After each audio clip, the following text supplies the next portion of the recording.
Good morning, everyone, and thank you very much for taking time out of your day to join us to talk about how to build a cybersecurity business plan. This is a presentation we've delivered a few times to customers and potential customers, and it's generally been very well received. And I'm very excited to present it to all of you today, along with John Martinook, our security lead. Want to start off by just reintroducing everyone to who we are to a degree and to MSP Corp. So for those that don't know, MSP Corp is the overall organization that the formerly 14 business units came together and joined over a year ago. We are a national managed services organization. We are across 7 provinces and territories. And we're actually aligning regionally now, starting this quarter, really working on that for the Prairies region, which I'm the president of. And we are starting to work very much as a multi-team set of organizations across the country. So you may know us as Broadview Networks or Virtual Data Center or Catalyst Network Solutions for the time you've interacted with us in the past. And those core parts of the Prairies region are still there, but together we're now part of MSP Corp, and we're very excited about that. Joining me today is John Martinook, our manager of security services and our virtual chief information security officer. John has a wide range of security certifications. He comes to us from a variety of different industries. He was in the legal industry for a long time. He was also with a sports team for a long time. So wide range of experience across many different types of industries. And now with the customer base that we have, has worked with customers in pretty much every type of industry there is in one way or another from a security perspective. Myself, I am one of the co-founders and was the managing director of Broadview Networks, and I'm now president of the Prairies region of MSP Corp, which includes Manitoba, Saskatchewan, and Alberta, and the 3 business units that makes up: Broadview Networks, Catalyst Network Solutions, and Virtual Data Center. I also act as a virtual CIO for our managed services customers. So on a regular basis, I have conversations with customers about aligning their business needs to technology requirements and aligning their technology needs to their business requirements. So that's a big part of what I do every day. It's a big part of what John does from a security perspective. So we share those roles together. Broadview Secure is our security division that we've operated under for the better part of the last couple of years as we started really.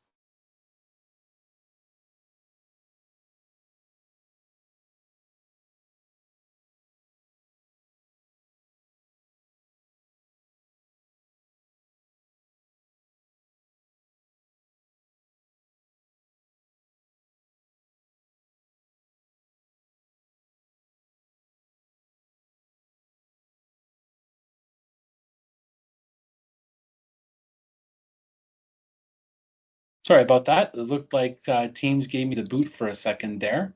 A little bit of technical challenges. Hopefully you can see my screen again, and we're right back to where we were before. Just give me a second so I can get PowerPoint back to the state it was at before.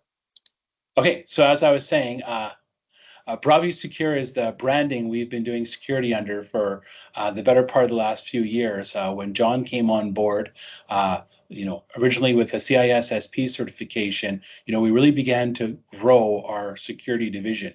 And then with himself and the rest of our security team rounding out a large number of deep security certifications, both around specific technologies such as Microsoft, but also by independent security organization certifications that have been achieved by John and the security team. We have a lot of depth in our security knowledge. Before we get into how to build a plan, we want to talk about why you build a plan, and we want to talk about why a plan is important, because realistically, you don't want to build anything without a plan. Whether you're building something at home, whether you're making a change to something in your organization, you want to have a plan. You want to understand what the reason you're doing it for is and how you're going to go about it. So let's talk about the why, what the reason is for you're going to do it. And the reason is simply it's going to happen. Whether you put every single security control possible in place, you have the most secure system in the universe. If it's connected to a network and it talks to another computer, it's going to get compromised. It's not a matter of if, it is simply a matter of when. We are past the if days. Every single organization that uses computers online, probably at some point, every single individual that uses a computer online will get compromised to some level at some point. What we want to help you do is build a plan to mitigate that as much as possible and to reduce the impact and recover from whatever type of impact you have as quickly as possible. And the reason why is because it is soon going to be the largest industry in the world. And I don't want to misrepresent this because it's not an official industry like oil and gas or auto manufacturing or food production worldwide, but it is actually, when you look at the total cost of the money being made, the total money being made by the cyber criminals, by 2025, it will be the single largest industry in the world. There will be more money made in cybercrime than in anything else. Food production, auto production, oil and gas. That's how big it is. That's why so many bad actors are a part of it and why cybercrime is looming so large. The amount of work a bad guy has to do to get money out of you compared to the traditional methods they used to get money from people doing illegal activities in cybercrime is much easier. They don't have to beat anybody up. They don't have to spend a whole lot of time picking up and selling drugs. They just hire a team of people to go after people and extort money out of you in one way or another. And that's really where we're at when it comes to cybercrime. It is a global industry run by cybercrime, run by organized crime, and it's bigger than the drug trade. And ransomware is usually how most people get hit. It's still common, whether it's either a compromise of a Microsoft 365 account that leaks information from your email system, or a ransomware against your compute environment, whether it be your individual computer or your servers. Those are what we're seeing, and those are usually what we're seeing the major way they get money. If it's a Microsoft 365 attack, it's usually done very intelligently against specific users in crafted emails in a very elaborate manner so that they can figure out a way to get usually your customers, your vendors, or someone you work with to send money to the bad guys instead of sending it into your bank accounts. If it's a ransomware-like event, they're going to extort money out of you by holding some aspect of your data at some level of ransom to prevent you from being able to work, or information you don't want getting out there getting out, or a combination of all of those things at the same time. And sometimes we see those multi-level attacks happening simultaneously. And I want to make sure we're talking about Canada here to put this in reference. I'm not going to use statistics from all over the world. I'm going to keep this very much about Canada. We rank okay. We're 13th out of 75 countries in the quality of our cybersecurity. That sounds good, but 13th isn't number one, and that means there's still a lot of opportunity for the bad guys to go after us. The number of attacks increased from 2020 to 2021, and it's been rising every single year. It's not like this is dropping off. It's not like it's reducing. 80% of Canadian companies have been affected. That doesn't mean they've been attacked specifically, but they've been affected. Either one of their vendors, one of their customers, some of their employees have been attacked in some way from a cyber attack and have been impacted by it in some way. 65% of companies expect to be hit with a ransomware attack. I find it very interesting that only 65% think they're going to get hit. That means 35% of companies are either think they're not going to get hit or are just sticking their head in the sand and don't understand the risk they're in front of. 11% of companies paid the ransom. That's the worst possible thing you can do, because if you don't have the right systems in place, sometimes that's the only option you have. On average, it costs a Canadian company $2 million to remedy. Now, a lot of people are going to go $2 million. I mean, my company doesn't even deal with $2 million potentially. How can it cost $200 million? When you look at all of the costs of a ransomware event, the downtime, the impact to your customers or organization as a whole, whoever it is that you deal with, all of the cascading impacts of everything that happens with, a multi-day outage due to a cyber attack like ransomware, it actually is a staggering amount of money. You might first just think of the money you had to pay out to get your system back up and running, but if you look at all the costs and roll them all up, it's large. Companies on average in Canada spent 11.1% of their IT budget on cybersecurity in 2021. I realize it's a little dated, but that's the most recent statistics we have on that. There's two things about this statistic that scare me. One, cybersecurity shouldn't be part of your IT budget. It should be part of its own budget, because really cybersecurity almost shouldn't be a responsible of IT. It should be a responsible of the organization outside of IT. In a proper cybersecurity configuration in an organization, the cybersecurity team is watching the IT team and making sure they're operating independent to make sure IT is doing the right things. There's an oversight function that needs to be happening there. And it really shouldn't be a part of the IT budget. It should be a separately defined budget outside of IT, because cybersecurity is not a cost of IT, it's a cost of doing business. 84% of Canadian companies have insurance. Great, you have insurance. Depending on the type of event you have, how it takes place, what happens, just like any other kind of insurance, you have to make a decision at the time the event happens whether you want to involve your insurance provider or not, because the cost to use your insurance provider may not be worth it, depending on the protection you have in place, the controls you have or don't have in place. So it's very important to have cybersecurity insurance, but by itself, it doesn't solve your problem. Generally, it takes about 168 days to know there was a data breach. Usually by the time you've been ransomed or you've been impacted by a Microsoft 365 account being compromised, it's been going on for months. And you didn't see it in your system because you didn't have the monitoring systems in place to understand that it was going on. And over half Canadian companies have experienced cybercrime at least once.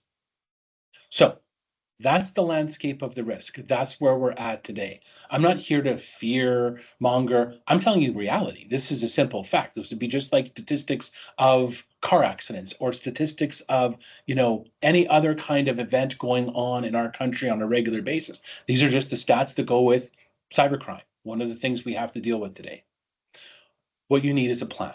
If you just start trying to solve the problem without a plan, all you're going to do is put in tools, make changes without understanding what the benefit of them fully is going to be and what the end result is going to accomplish for you. You're not going to know. You're not going to know if you still have gaps. You're not going to understand exactly which gaps you've filled. You might think you've filled some gaps, but you may still have some wide gaps that are still open.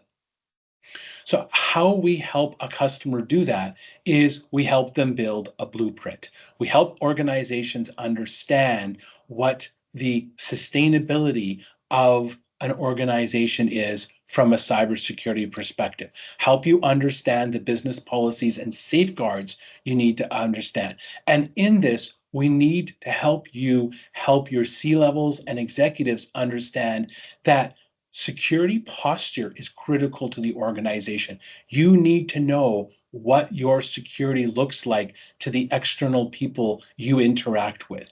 You need to lead the discussion and you need to fund the solution as a C-level and executive. Cybersecurity is not an IT responsibility. It is a company responsibility. It is an organization responsibility. And if that responsibility should be on the shoulders of anyone, it should be on the shoulders of the leadership of the organization. Because at the end of the day, if there's a breach event, it's not the IT person's name who's going in the newspaper. They're not going to rush out to do interviews with the IT guy who configured something yesterday. They're going to be looking for the president, the vice president. That's who they're going to want to talk to and get quotes from. How does cybersecurity impact cyber insurance? Well, it is now a must. I mean, in business insurance is something I think everyone understands why you have to have. Most general business insurance now excludes cyber attacks. So if you look 10 years ago, there was no specific exclusions to a cybersecurity event. It was just understood as an outage event. When cybersecurity insurance got launched by the insurance companies, they started changing their general business insurance plans and they started putting in rules about cybersecurity insurance and its importance. We need to address the safeguards. We need to understand the impact at renewal time, and a plan helps you do that. So there are some critical things when we talk about cybersecurity insurance. I'm going to click through these quickly because they're easier to just handle all as a group. There are some basic things you always want to have in place when you're dealing with cybersecurity insurance. The executives need to be aware. You need to be following a framework. You need to have MFA in place.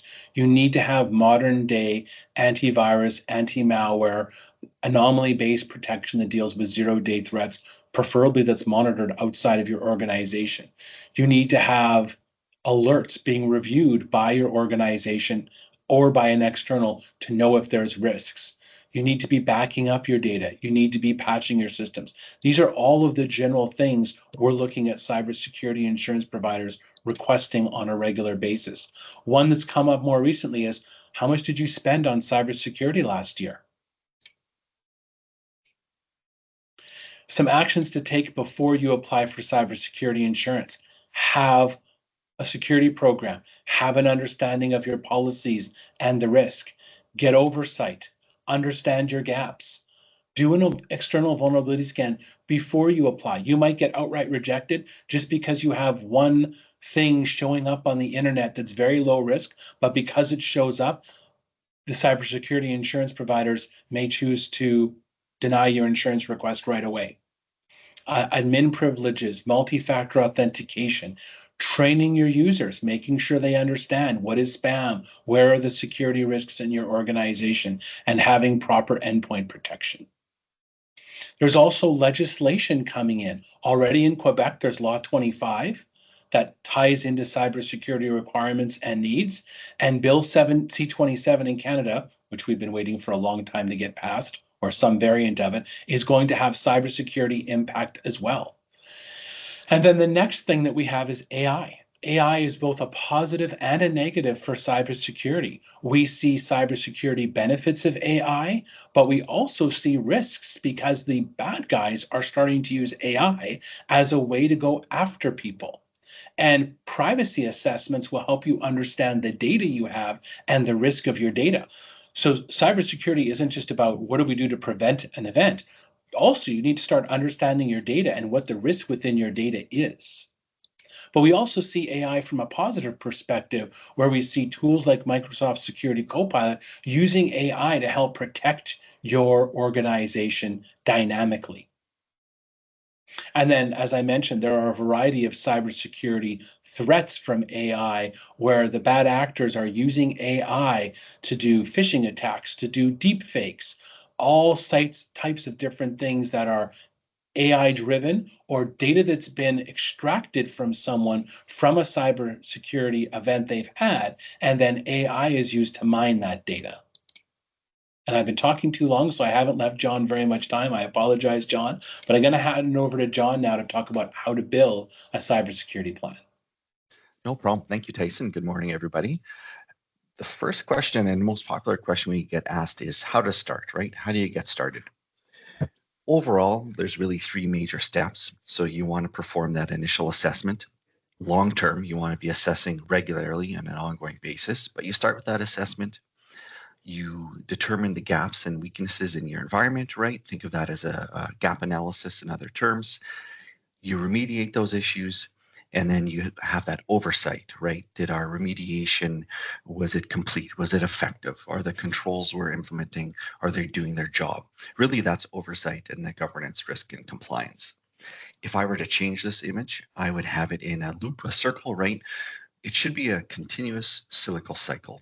Assess, remediate, oversight to show cyber insurers, show business leaders, show your customers, clients, etc., that you're continuously improving.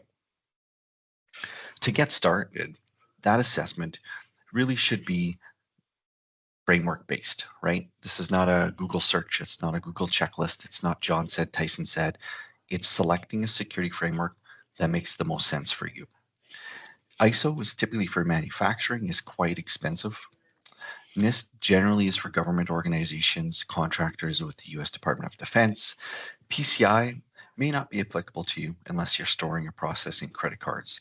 So really, we really like and recommend CIS. CIS is the Center for Internet Security. CIS as a framework has many benefits. A couple of them that I share with everyone is one, CIS is practical.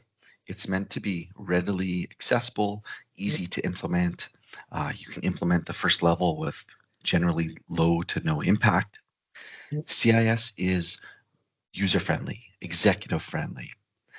The controls of part of CIS are updated and tailored to real-world threats, and they come from people all over the world in different industries. Probably the number one benefit of CIS, though, is it can map to other frameworks. So let's say you do a CIS framework, your business needs change. Well, instead of reinventing the wheel, assessing from the beginning, you can map your CIS framework to PCI, to NIST, to ISO. So it's very flexible as well. CIS as a framework is going to cover people, process, and technology, right? As Tyson mentioned, it's not just a technology problem. Security is an organizational issue. It's everyone's responsibility and everyone plays a part. So the controls that are a part of CIS are going to cover technical, people, and process areas. Generally speaking, the four main pillars of those CIS controls are, do you have a policy? Is the control implemented? In a perfect world, is that control automated?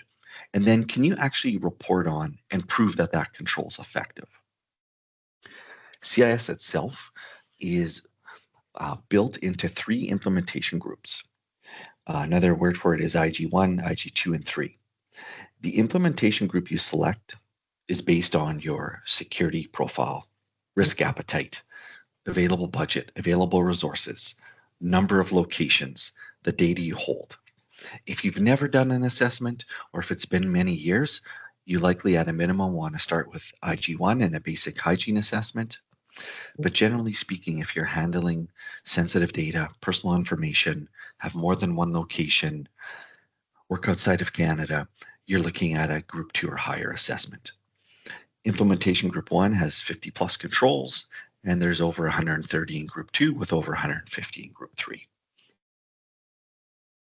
So we'll move on past the framework here. CIS is just more than a security framework. CIS has their main framework, the 18 controls we referenced, but CIS also has something called benchmarks. CIS provides benchmarks for many different vendors, over 200 different technology pieces. The benchmarks are technical best practices. They're configuration guides for technology like Microsoft 365, Azure, and more. These benchmarks and best practices, just like the frameworks, they come from security people all over the globe in different industries. And the best part about them is anything you do with these benchmarks, they map back to the overall framework. So for example, you can assess your 365 tenant against the CIS benchmark for 365, and all the improvements you make are going to map back to the CIS framework, and again, show your security posture improvement maturity growing over time. The 365 benchmark specifically, this is our most popular benchmark. We've probably done 250 of these. It covers areas, the overall admin center, Exchange, SharePoint, Teams, Defender for Office 365, Purview, data protection, and more.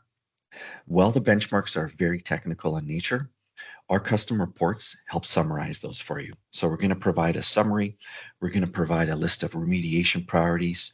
And for all of the recommendations, we're going to show if you passed, if you need to review it regularly, and even better is we can show your score compared to the average. So we can show how you sit in the industry.